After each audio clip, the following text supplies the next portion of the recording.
তো গাইস প্রথমে ভিডিওটা দেখি, তারপরে পাবলিকের করা ফানি কমেন্ট গুলো পড়ি।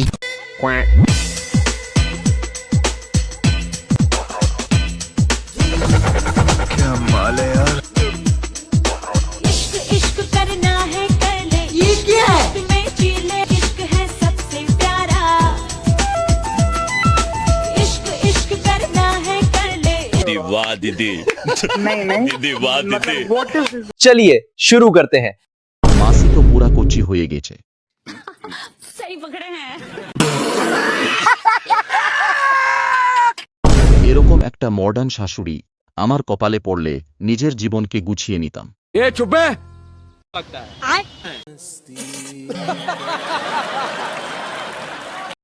এরকম শাশুড়ি থাকলে জামাইরা আর কি করে ঠিক থাকবে।